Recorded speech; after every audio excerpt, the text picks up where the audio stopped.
Hello and welcome. You are watching News 9 Live. I'm Krishna Kumar and we're being joined by News 9 Plus's editor Sandeep Punithan. Sandeep, thank you so much for being with us. And it's a very important story that we're discussing at this hour. India has come out completely slamming China's move to claim Arunachal Pradesh yet again illegally.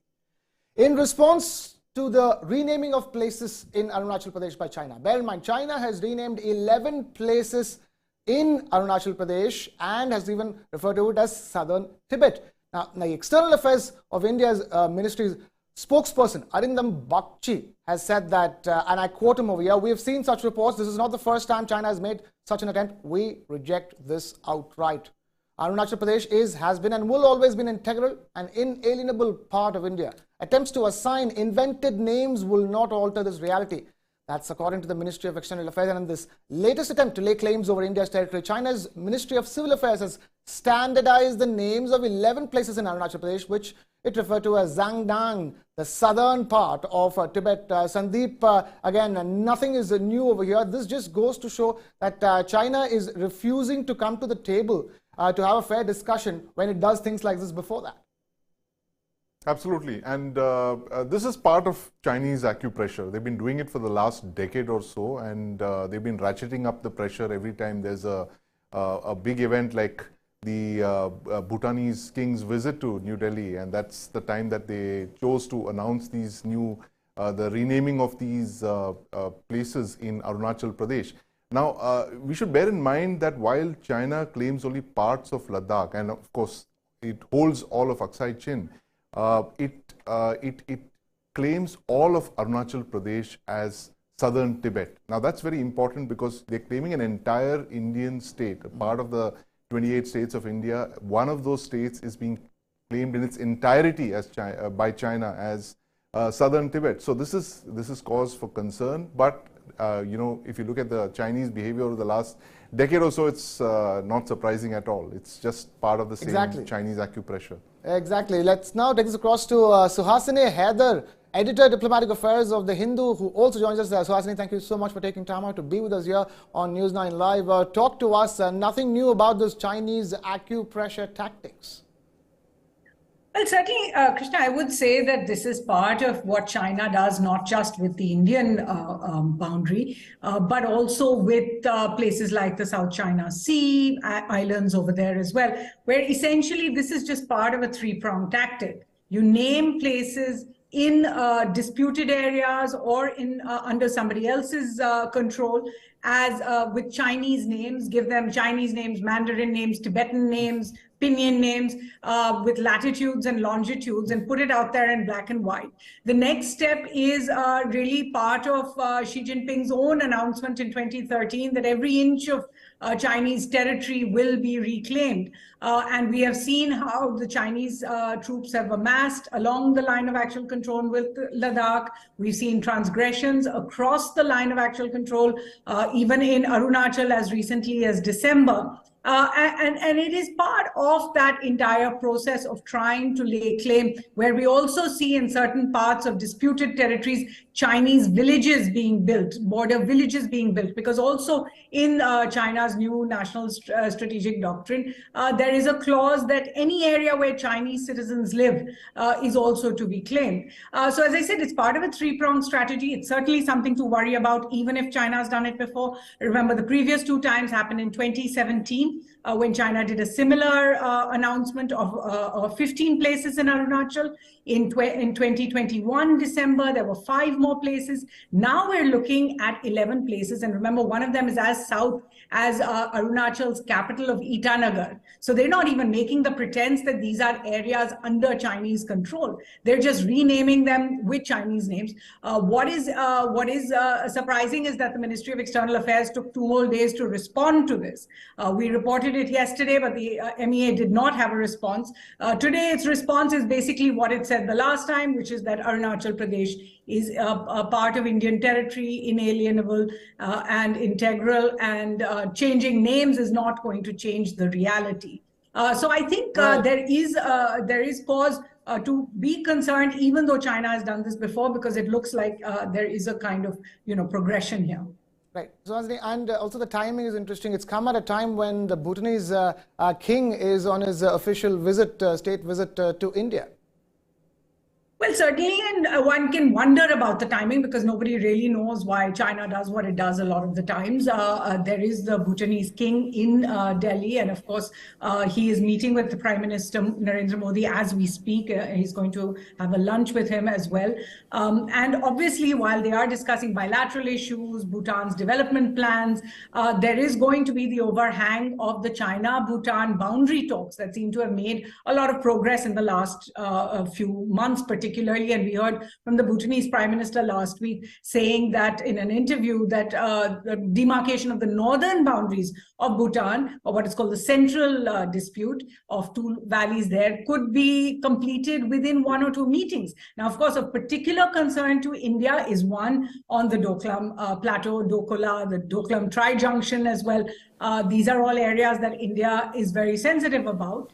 And also to the east of Bhutan, towards Arunachal, where China laid claim to the Sapteng sanctuary. There is another Tawang Tri-Junction there.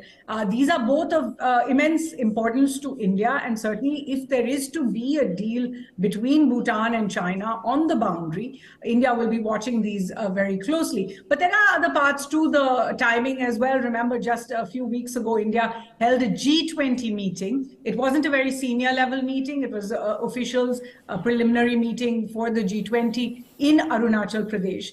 And this was something that China reacted to and did not send its officials to join that G20 meeting. There is also the fact that the defense minister of China is expected in Delhi shortly. He's coming for the SCO defense ministers meeting. Next month, the Chinese foreign minister will also come for the SCO foreign ministers meeting. So there is, there are several events happening, and particularly this year, for India, and it does seem as if China wants to ratchet up tensions when it comes to the line of actual control, but specifically when you look at Arunachal Pradesh. Right, Suhasini, Heather there. Stay with us because as we're discussing that latest news development, we are also discussing it in the background of the Bhutanese King's visit to India. Let's take that forward now. Now, Bhutan's King, Jigme, Khesar, Namgyel, Wangchuck, is on Tuesday meeting Prime Minister Narendra Modi in the midst of the controversy sparked by the Bhutanese Prime Minister Lote Tsherin's Doklam remarks. Later on, he will be meeting President Draupadi Murmu at the Rashtrapati Bhavan. In the evening, Bhutan's king began his 2-day visit to India on Monday with External Affairs Minister S. Jaishankar greeting him at the airport. And the visit by the king has been put across as a regular high-level bilateral visit to discuss development and economic engagement with the landlocked Himalayan kingdom. Now, Bhutan has been cultivating ties with China, and border talks with China has been progressing fast. And in this context, Sandeep, it's very important that this meeting, what is discussed in this meeting, as far as not just the the border issue with China is concerned, but the overall India-Bhutan relations are concerned. Absolutely, Krishna. And what's important here is the fact that China has land borders with 14 countries. And it had disputes with practically all of them. It settled all these disputes except 2 countries, and those 2 countries are India and Bhutan.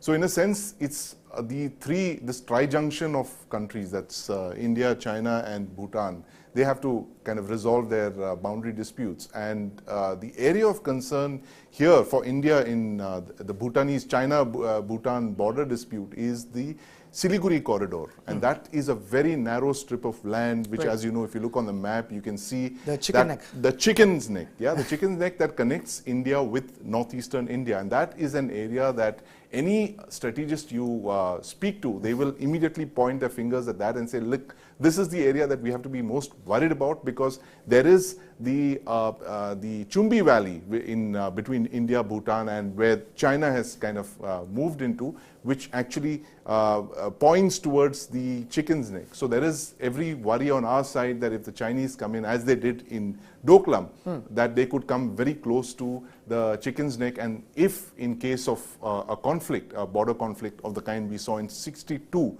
the Chinese forces could pour in through that and sever northeastern India from mainland India. So that is largely the big concern when it comes to border talks between Bhutan and China. So I think one of the reasons for the king's visit is obviously that it's signaling to China. It's symbolism, of course, but there's also that fact that India would like to communicate its concerns, that there should not be any dispute, any settlement of boundary talks between China and Bhutan, which does not take India's concerns on board.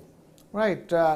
Let's now take this across to Suhasini Haider, who continues to be with us on this broadcast. Suhasini, talk to us about this particular visit by the Bhutanese king. This comes at an interesting time. India has been maintaining that there have been regular high-level visits between the two nations, through the pandemic as well. From 2018 to 2022, you had a visit by the Indian Foreign Secretary to Bhutan in January 2023. Talk to us in that context. How important is this visit? And more importantly, for all the talk, Bhutan and the king had made it clear on his visit to Europe recently that as far as the border issue is concerned, it's up to India and China to come to the table to discuss, and it'll be interesting to see how they resolve their differences. Okay, let me deal with the boundary in just a bit. But as far as the timing of this visit goes, yes, India and Bhutan have long-standing traditional ties, high-value, high-level meetings happen very regularly. Of course, in the time of the pandemic, Bhutan had completely shut down. So very few such meetings happened. Prime Minister Modi did visit Thimphu in 2020. And then we have seen, in fact, the king of Bhutan, the fifth king, who was presently visiting, came here on his way to the UK to attend Queen Elizabeth II's funeral in September last year. He had met with Prime Minister Modi as well. This is essentially, we're told by officials, a visit to discuss Bhutan's development plans, what they hope to do. Of course, India is a big supporter of every 5-year plan that the Bhutanese put out, including in 2023. We have seen Foreign Secretary Vinay Quatra took part in talks with his Bhutanese counterparts in January this year and discussed India's support to Bhutan, which is apart from India's support when it comes to the construction of hydropower, when it comes to other projects like space cooperation that India and Bhutan work together on. So that is definitely one part of the agenda. When it comes to the timing vis-a-vis the boundary, why this is important is this. Bhutan and China have this unresolved boundaries, whether it is in the central area of two valleys in the north of Bhutan, which are called Jampurlang and Sakarlang. And then to the west of Bhutan is the Doklam Plateau, the Dokla area, and the Doklam Tri-Junction. And a Tri-Junction by definition means India, China, and Bhutan. They have had 24, I think, rounds of talks since 1984 on these issues.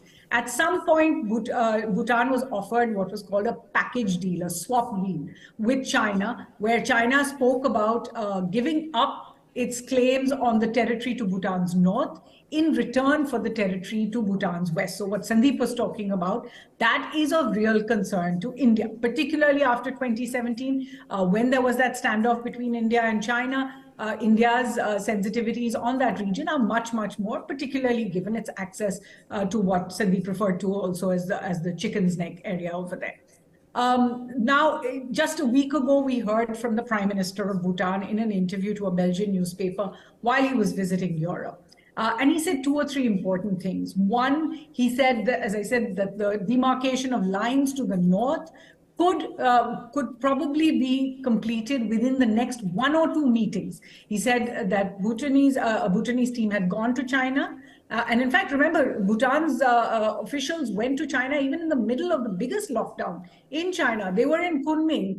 They announced an MOU in 2021. That saw a 3-phase roadmap between the 2 countries. So they've been continuing these talks through the pandemic as well. So what we have seen is that one Bhutanese team went in January of this year, held those talks in Kunming, discussed the way forward, and now a Chinese technical team is expected in Bhutan shortly. This is what the Prime Minister said. The second thing is that he talked about the Tri-Junction and said, no, we are not discussing the Tri-Junction, because obviously that has to be discussed as equal partners between India, China, and Bhutan. Now, clearly for India, the Tri-Junction is important because it's a matter of territory. But equally important in a sense are the areas that overlook it. So if Bhutan is discussing these areas with China, India does have an interest there because of the threat perception from China. Secondly, it would be important to know just how much territory Bhutan is discussing with China. After all, where do they see the southernmost point of the territory they are discussing with China? Because there is some a discrepancy between where India sees the tri-junction being located at the top of that valley, and China that has often tried to push that tri-junction further down and claim more territory. So these are technical issues. But the fact that the Bhutanese Prime Minister came out and spoke about them in an interview, he has spoken in the past, in 2019, in fact, he gave me an interview. In 2022, it was the Bhutanese Foreign Minister who also gave an interview talking about the possibility of these discussions with China, making it very clear that the tri-junction is not being discussed. Even so, what is being discussed is also of interest to India. And I'm sure as the Bhutanese king meets with Prime Minister Modi, there will be a discussion on that, a debrief perhaps on just where those talks are going and what is expected in the near future. Because if there is a deal to be expected in the near future, then India will definitely want to be completely apprised of it. Right. Suhasini, as we were talking, we were showing these visuals of that welcome by India's Minister of External Affairs, S. Jaishankar, for the Bhutanese king. That's a very special gesture, isn't it, in the context of things that India extended to Bhutan? Well, absolutely. And the relationship between the two countries has been strong ever since independence, in fact.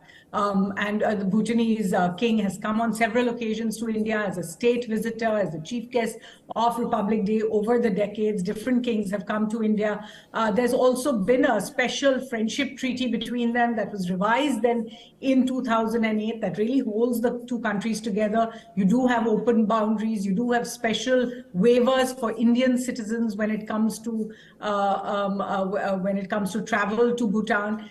So we do have this very special relationship. External Affairs Minister Jaishankar going to the airport to receive His Majesty the King of Bhutan, as well as a dinner that he hosted for him on Monday night. Today, it's the Prime Minister that's meeting him, after which the king will meet with President Draupadi Murmu in the evening. So it's obviously a meeting. He's having meetings at every level in the government. He's accompanied by the Foreign Minister, Tanvi Dorji, as well.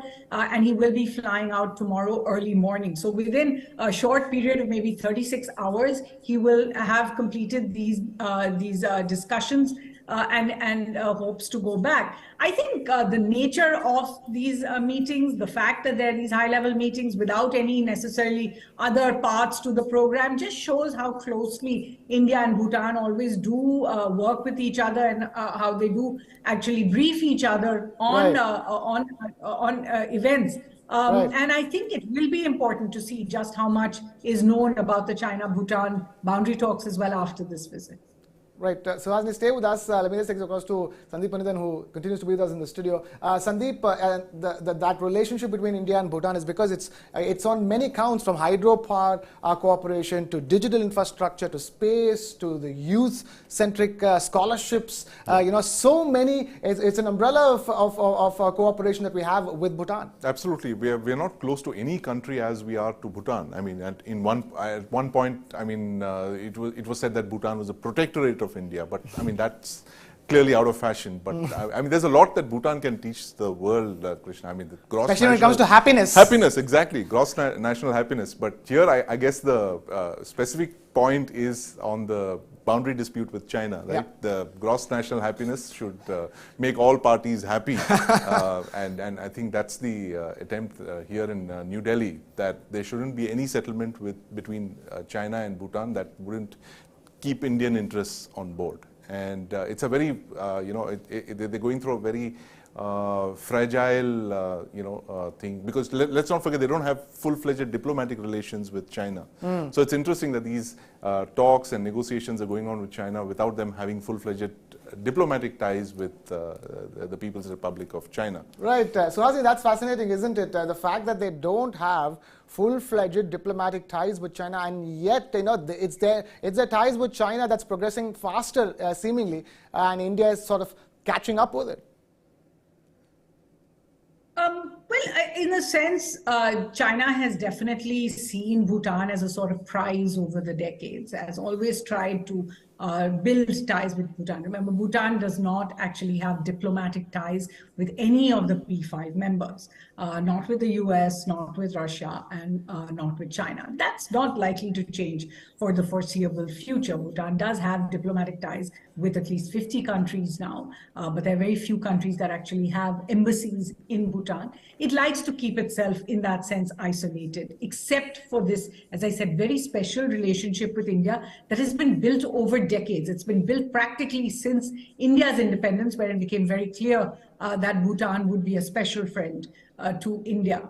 And I think you're quite right that this is something that China would like to be involved in. There's also the fact that as economies grow, there is the idea that Bhutanese youth are going to look for more economic opportunities if they don't find them within their own countries. And that's why India has been so particular about being a part of Bhutan's development program in the 60s and the 70s. It was India that built the infrastructure through the border roads in Bhutan. More recently, of course, India has been involved in other parts of Bhutan's development, whether, as I said, it's the space development, whether it has been new hydropower plants. Hydropower, of course, built for the last 3 or 4 decades, has been the mainstay of the Bhutanese economy in terms of the revenue that it collects.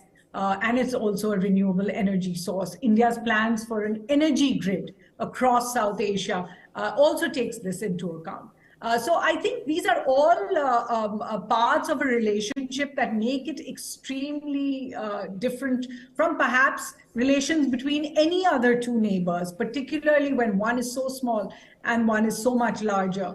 And that is certainly something China would like to get itself insinuated into. After all, China has made relationships with each of India's other neighbors in the region, whether it's Sri Lanka, whether it's, of course, Pakistan, Nepal, Bangladesh, and the Maldives. And Bhutan still remains this exception from it all, and it has continued to resist that. Finally, I would say what happened in Doklam, on the Doklam Plateau where, in 2017, the standoff between Indian and Chinese soldiers came about because of the sense that Chinese soldiers were transgressing Bhutanese territory. And that's when Indian soldiers went in. And I think for China, that has been smarting with the idea that it was pushed back by India over there, has actually been one of the main drivers, if you like, towards its policy in the region. Since then, although Chinese soldiers did go back, we have seen a lot more infrastructure being created on the Doklam Plateau that is under Chinese control. We have seen China trying to push in terms of building roads over there. And in terms of even satellite imagery of these villages that I'd spoken about earlier being built there. So the real question is that where this is all going to lead. If it is going to lead in some kind of an agreement between Bhutan and China, then of course India is going to want to know the exact contours of that agreement as soon as possible. Right. Obviously, a peaceful region is in everyone's interest, but not if it comes at the cost of one's security. Right. Suhasini Hell there, editor, Diplomatic Affairs of The Hindu, joining us live on this broadcast. Thank you so much for taking time out to be with us. And of course, thank you to Sandeep Punithan, News 9 Plus's editor, for taking time out from his busy schedule for being with us here for that discussion. And with that, it's a wrap here from my side. This is Krishna Kumar signing off. Keep it with News 9.